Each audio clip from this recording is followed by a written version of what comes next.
now have the asset completely paid for. You've got all your cash back because it's paid for from the assets that you rolled into it. And now you deferred it and you turned it into one easy to take care of property instead of 5 or 10 pain in the ass houses. Reverse 1031 for anybody that's watching, if we use this, is what you could do is you can just take the best ones out of the bunch, the most valuable out of the bunch, the easiest to sell out of that bunch. What you can do is or maybe you could do it in 2 increments. Let's just say you find your dream property. Maybe I like stuff being near where I live. So let's say you're going to retire in the French Quarter and you buy a commercial or an industrial building for $1.5 million. And so you take the liquid money that you got right now, you buy the asset that you intend to buy with those properties. So what you do is you take your liquid, your million that you got or $1.5 million or whatever, go pay cash for that asset, put your other properties in a limited partnership or an LLC, the same one. You can move them from your name right into an LLC or a limited partnership. Now they're all in the same limited partnership.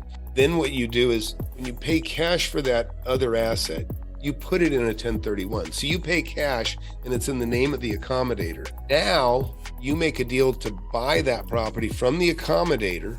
You're going to buy it from him. Now you buy it from him with the properties that you put in that limited partnership. So now you bought the property of your dreams. It's sitting there. Now you can take all those properties that you have in there. You can buy it from him over a period of 6 months.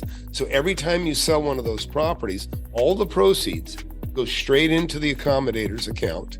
And now you defer all that. And so I didn't know you could drip buy it like that though. Yeah, this is how you do it. This is how you do it. Okay, I didn't know you could do that. So you've got let's just call it, you got your commercial building you paid $2 million cash for, whatever it is. And now you take $1 million worth of these houses and you sell one for $100,000, another one for $100,000, whatever they are.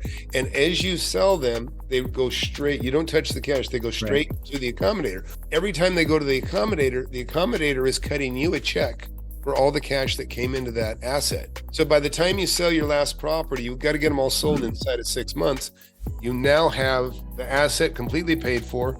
You've got all your cash back because it's paid for from the assets that you rolled into it. And now you deferred it and you turned it into one easy to take care of property instead of 5 or 10 pain in the ass houses. Yeah, I like that. I know the reverse 1031. I'd never done it. I know you pay low fees, but it's cheaper than taxes. And I didn't know you could drip like that though over a period of, wow. I took 3 houses that I paid on average about $125 a piece for.